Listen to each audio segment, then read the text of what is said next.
बड़ा इनाम, वोट चोरी बड़ा इनाम। नहीं, ये गंभीरता नहीं दिखाता कि कुछ ही घंटे हुए हैं और सीबीआई जांच शुरू हो गई है। किस तो मामले? ये गंभीरता नहीं दिखाता इसी मामले नहीं, में। अब हम टॉपिक दूसरा ले लें। नहीं ठीक है, सीबीआई जांच, देखिए इस देश में सीबीआई जांच, कितनी सीबीआई जांच हो गई आज तक, पता है कितनी? मुझे नहीं लगता कि किसी सीबीआई जांच का मतलब मामला गया। हाँ, हर मामले में ठंडा हो गया, मतलब हर मामले में आप सीबीआई जांच चलेगी। अब सीबीआई जांच कौन करता है? यही लोग तो करते हैं, हमारे आप जैसी अफसर होते हैं। जैसे आपने बंगाल का जिक्र किया, जोयता जी के मुंह पे मुस्कुराहट आ गई। तो नहीं, जोयता नो, ऐसे कोई बात नहीं है। एक्चुअली अगर ये आप अगर बोल रहे हैं, ये देखिए रिवॉर्डिंग एन ऑफिसर अगर बात होता है, क्योंकि ये जो ऑफिसर है ये बहुत पुराने ऑफिसर है, बंगाल में बहुत कुछ किए हैं काम, ममता उसके पीछे पड़ गए थे, और chief electoral officer of the state electoral officer. ये कॉन्टेक्स्ट में देखना पड़ेगा, ये quote and quote neutrally election करवाया, क्योंकि इससे पहले जो स्टेट इलेक्टोरल ऑफिसर थे बंगाल में, वो हिल भी नहीं रहते थे ममता की डायरेक्ट ऑर्डर के अलावा। कुमार के ऊपर तो बहुत गंभीर आरोप भी लगे थे। या तो बहुत कुछ ये है। सो उसके हिसाब से ये काफी न्यूट्रली वो इलेक्शन जो कंडक्ट काफी न्यूट्रली करवाया। तो इसीलिए मैं ये जो वोट चोरी एलिगेशन जो बोल रहे हैं ना ये ऑपोजिशन बंगाल के बारे में, तो आई मीन बंगाल में इतनी खुशी है बंगाल में, पूरे देश में रिएक्शन है उसका। नहीं वो पूरे देश में रिएक्शन है, ये बात तो मैं मानता हूं। इतनी खुशी, फॉरगेट अबाउट वोट चोरी, हो ही नहीं सकता। परिवर्तन को लेकर लोग लोग चाह रहे थे इसको हटाने के लिए। एक बड़ी अच्छी बात मैं कहीं देख रहा था, किसी ने कहा यार अगर कांग्रेस कितने सालों से बंगाल में नहीं है, कितने सालों से उत्तर प्रदेश में नहीं है, कितने सालों से बिहार में नहीं, बीजेपी को तो 1 दशक हुआ ना सत्ता में आए हुए। हाँ, एक ही दशक तो हुआ। 1 दशक हो गया। 4 दशक से यूपी में नहीं, 4 दशक से बिहार में नहीं है, इतनी तमिलनाडु में नहीं है, इतनी। तो क्या कांग्रेस के शासन में वोट चोरी से सरकारें बन रही थी वहां?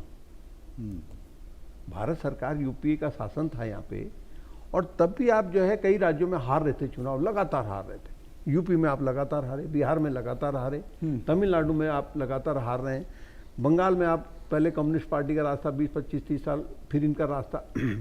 आप 2-4 राज्यों को छोड़ के आप बताइए कांग्रेस लगातार चुनाव हार रही थी। नहीं, हम ये कह रहे हैं कि वोट चोरी का अगर बंगाल पे असर हो रहा है तो मतलब फिर वो असर तो फिर तमिलनाडु में भी होना चाहिए। एक तीसरा आदमी आया और उसकी वेव आई और वो पूरा उड़ गया। तो इलेक्शन वेव, बंगाल में भी वेव था, इलेक्शन वेव, तमिलनाडु में भी वेव। पर एक बात तो ये है कि कल आप देखो तो सारे जो एंटी सरकार के हैंडल्स हैं ट्विटर पे, वो सब भर गए इस बात से कि क्यों आपका जो मुख्य चुनाव अधिकारी था राज्य का वो चीफ सेक्रेटरी बन गया, क्यों आपका जो एक और इम्पोर्टेंट महत्वपूर्ण इलेक्टोरल ऑफिसर था वो अब एडवाइजर बन गए हैं, वो एडवाइजर बन गए।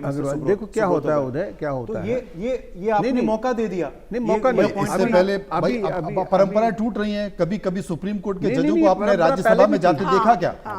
लेकिन वो भी जा रहे हैं। लेकिन अभी कल बिहार में भी उसने गवर्नर, बिहार में सम्राट चौधरी ने पुलिस अधिकारियों के तमाम अफसरों के उठापटक करी, तो उसमें एक आईजी की नियुक्ति में नाम बोलना वो बड़े चर्चा में।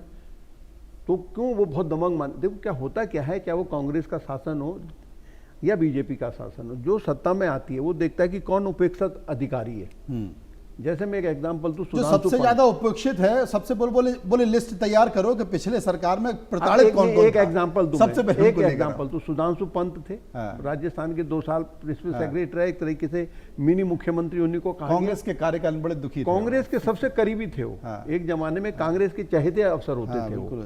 लेकिन जब गहलोत जी की सरकार वहां पे बनी, वापस चले गए थे दिल्ली से, कहा वहां, लेकिन वहां पे कुछ घटनाक्रम ऐसा हुआ कि वो फिर वापस आ गए।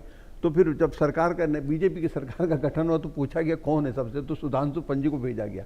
तो सुधांशु पंत बिल्कुल एक एक्स्ट्रा ऑर्डिनरी तरीके से काम कर रहे थे, हालांकि वापस आ गए दिल्ली। तो मैं कहने वाला था कि अब क्या हुआ उनका। हाँ, तो 2 साल में उन्होंने कर लिया ना, अपना भौकाल दिखा दिया, अपने आप ही छापा मार रहे थे, कुछ ज्यादा ही भौकाल दिखा दिया, ज्यादा ही भौकाल दिखा दिया उन्होंने कि भाई इनको बराबरी डालो, वापस करो यार। हालांकि भजन लाल जी बेचारे वो तो मुख्यमंत्री हैं, ठीक है बस। लेकिन वो केरल निपटा दीजिए, हाँ, केरल की कहानी बहुत दिलचस्प हुई। देखो केरल में केसी वेणुगोपाल को राहुल गांधी ने बना लिया मंत्री। कौन हो रहा है केसी वेणुगोपाल ने हो रहा है, तो फिर इतना टाइम क्यों ले रहा है? नहीं, वो देखो कि मैंने कल बात करी कांग्रेस से, कहने लगे यार देखो पता तो चलना चाहिए कांग्रेस में भी कितनी जल्दी आराम से हेडलाइन बनने दीजिए, हेडलाइन बनने। कुछ दिन चर्चा तो अखबार में छप तो रहा है, केरल रोज कांग्रेस की बात हो तो रही है। अगर हम पहली दिन कर देते, अब तो देखो 3 दिन से खड़गे जी यहाँ थे नहीं। एक तो पहली बात, खड़गे जी कर्नाटक गए हुए थे, आज शाम को लौटेंगे। पर आप ये देखिए अजीत जी कि एक हफ्ता, हाँ ये एक हफ्ता हुआ है चुनाव नतीजों के पश्चात। इस एक हफ्ते में बीजेपी ने 2 कैबिनेट विस्तार करवा दिए यूपी में और बिहार में, 2 शपथ ग्रहण करवा दिए, और कांग्रेस ने क्या किया? सिर्फ एक सपोर्टिंग रोल। बड़ी पार्टी है, बड़ी पार्टी है, बड़े नेता। कांग्रेस 140 साल पुरानी पार्टी है, मंथन चलेगा। कम से कम कुछ दिन अखबार में जगह तो मिले, वरना जगह ही नहीं मिलती, नहीं तो अखबार में चर्चा नहीं होती। ये हेडलाइन के पीछे का है। आप देखिए, अब बीजेपी ने सब कुछ कर लिया, अब कौन रह गया? अकेले केरल रह गया। तो आज केरल में होगा। मैंने सुना राहुल जी ने भारी दिल से मन बना लिया कि केसी वेणुगोपाल जी को मुख्यमंत्री बना ही दिया जाए। अब एक छोटी सी यारी की जो मुस्लिम लीग है वहां पे, उसकी 22 सीटें हैं। तो मुस्लिम लीग वाले कह रहे हैं कि भाई सतीशन को बना दो। हाँ, सतीशन को बनाओ। लेकिन अब वो एक ड्रामा हो रहा है। आज खड़गे जी लौटेंगे, सारे पुराने एक्स जो पीसीसी है उनको सबको बुलाया हुआ है। तो अधिक संभावना यही है कि वेणुगोपाल, राष्ट्रीय कांग्रेस को राहत मिल जाएगी। राष्ट्रीय कांग्रेस को शायद राहत मिल सकती है। अगर अंतिम समय में राहुल जी का मन कहीं बदल गया कि नहीं यार राहत नहीं देना है, हाँ नहीं अभी छोड़ के ना जाओ, अभी यहीं रहो। देखो कि दिल अभी भरा नहीं, दिल अभी भरा नहीं है तो बात अलग है। दिल अगर राहुल जी ने दिल मजबूत करा कि नहीं यार अब मेरे को किसी को, अब भाई मतलब केसी को केरल भेजना और कांग्रेस को मजबूत करना। अगर कांग्रेस के लिए लाइन कोई पे काम उम्मीद की किरणें जग जाए, कोई नया समझदार जनरल सेक्रेटरी आ जाए पार्टी में, एक उत्तर भारत के, क्योंकि अभी जो राष्ट्रीय अध्यक्ष हैं वो भी साउथ के, संगठन महासचिव साउथ का, और पार्टी भी तो साउथ नहीं है, पार्टी भी साउथ नहीं है। मगर अगर चर्चा है कि कांग्रेस का अध्यक्ष उत्तर से बनने वाला है, तो क्या जनरल सेक्रेटरी ऑर्गेनाइजेशन भी फिर उत्तर का ही बनेगा? देखो यार, कांग्रेस में तो चर्चाएं बहुत चल रही हैं। अब कांग्रेस उत्तर पश्चिम से ऊपर उठ गई है। ऊपर उठ गई। अब कोई कहता है अजय माखन को राष्ट्रीय अध्यक्ष बना सकते हैं, कोई कहता है अगर केसी वेणुगोपाल वहां नहीं गए तो आप अध्यक्ष बनाने के लिए तैयार रहिए आप। लेकिन श्वेता जी, देश के प्रधानमंत्री ने एक अपील की है कि साहब जैसे पेट्रोल बचाने की अपील की, लेकिन बीजेपी के जो नेता हैं वो जैसे जहां जहां नियुक्तियां हो रही है, मंत्री बन रहे हैं, 700 गाड़ी लेके पहुंच गए। अब यहाँ जो नए मंत्री बने हैं, काफिले पे काफिला पीछा चल रहा है। तो मुझे लगता है कि सबसे ज्यादा असर यहाँ पर होना चाहिए। देश के प्रधानमंत्री ने तो अच्छा संकेत दिया है, लेकिन फजीयत उन्हीं के नेता मंत्री विधायक सांसद कर रहे हैं। अभी भी अर्ली डेज है, देखते हैं क्या होता है। लेकिन नहीं, ये ज्यादा चलेगा, वीआईपी कल्चर पे रोक लगनी चाहिए, वो अलग बात है। वीआईपी कल्चर में इतने दिन रोक नहीं लगे, अभी लगेगा भी नहीं। हाँ, इमरजेंसी ये है, इमरजेंसी को कैसे आप लोग हैंडल करेंगे वो अलग बात है। वीआईपी कल्चर का डिस्कशन अलग है, ये हमारे सामने जो है इमरजेंसी चलना। 700 गाड़ी लेकर गया था, 700। नहीं वही मैं कह रहा हूँ। लेकिन फ्यूल का प्रॉब्लम उसमें नहीं हुआ था ना, इसीलिए मैं बोल रही हूँ। अभी कल की बात कर रहा हूँ, अभी हुआ कल 700 गाड़ी लेके गया वो मध्य प्रदेश में। मध्य प्रदेश उसको निगम मंडल का चेयरमैन बनाया है, उसका नाम है सौभाग्य सिंह।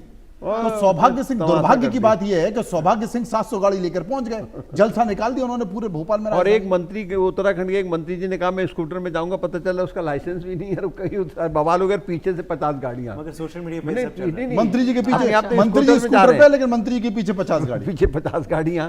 मतलब इस तरीके से अगर आप करेंगे कि प्रधानमंत्री मोदी कह रहे हैं तो अपने आप तो आप स्कूटर में जा रहे हैं और पीछे से पता चला सारी गाड़ी आ रही है तो ये भी ठीक नहीं है। अब मध्य प्रदेश के एक मंत्री है प्रद्युमन सिंह तोमर है, वो स्कूटी पे निकल गए। तो किसी ने पूछा ये स्कूटी पे क्यों निकल गए? बोले यार किसी ने सिंधिया जी के कान में कह दिया ये बहुत तेज चल रहा है, तो इसलिए वो स्कूटी पे निकल गए। तो मतलब एक व्यंग्य है, लेकिन मतलब वो नहीं करना। लेकिन ये प्रधानमंत्री ने जो बोले है वो अलग बात है, इन द सेंस वो तो एक सेकंड बताने दीजिए, आप किसी को बताने ही नहीं देते। अरे जी ऐसा मत। नहीं मैं ये नहीं कह रहा हूं। नारी वंदन, मतलब नारी वंदन को थोड़ा अलग बात।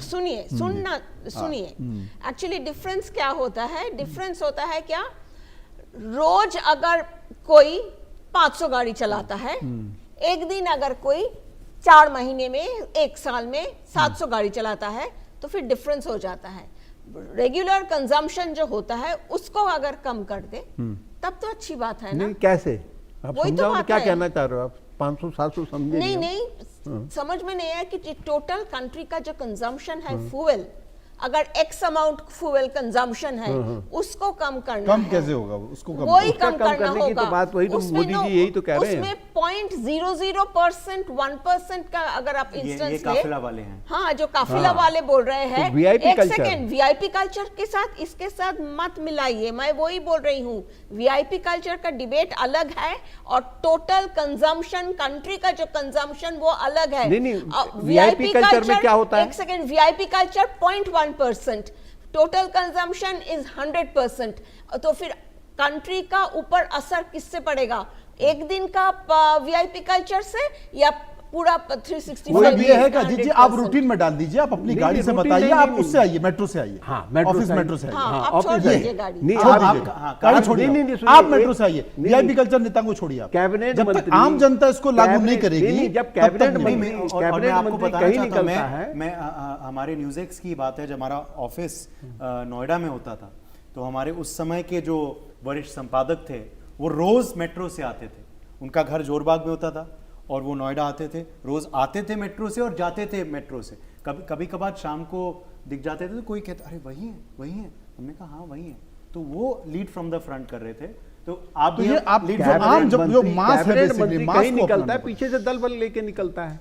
मतलब कोई भी मंत्री हो, कोई संतरी हो, वो जब तक निकलेगा दल बल के साथ कल हम निकलता है। मेट्रो जाने वाले हैं और मेट्रो स्टेशन में कैमरा लगाने वाले हैं आप और 1 देखेंगे कि point- अजीत जी आप मेट्रो से आ देखिए, रहे हैं। वीआईपी नहीं, मैं तो कल्चर मेट्रो बंद ही चलता करना हूं। चाहिए। मेरे पे गाड़ी थोड़ी ना कंपनी वीआईपी की। कल्चर बंद करना चाहिए, नो डाउट अबाउट मगर- इट। मगर लेकिन 1.4 बिलियन पीपल के लेकिन साथ लेकिन आप आपने ठीक 2000 कहा लोगों कि का पब्लिक बात को करना accept मत पड़ेगा, कीजिए। लेकिन सबसे बड़ी बात है कि संकेत जहां से आया है, नहीं, तो एक जो प्रधानमंत्री बड़े बात जो बोली। भीड़ है ना, उस वो अगर ज्यादा एक संकेत देने की कोशिश करेगी, दिखाएगी, तो मुझे लगता है कि उसका और असर अच्छी भी उस बात ये भी तरीके है, से अच्छी होगा। बात ये भी है समय कि खत्म हो गया। सोने के जो दुकानदार हैं वो भी खुश हैं इस बात से। हमें लगा उनको नुकसान होगा, बट वो भी कह रहे नहीं, पर एक वो साल तो हम आंदोलन अरे कर रहे लेकिन हैं। चांदी तो पकड़ रहा है, चांदी दौड़ रही है, सोना डाउन हो रहा है, लेकिन अब ये क्या बड़ा खेल भी है, ये सेंसेक्स बाजार, खिलाड़ी, माफिया, ये बड़े बड़े बड़े खेल हैं। खैर, बहुत बहुत शुक्रिया।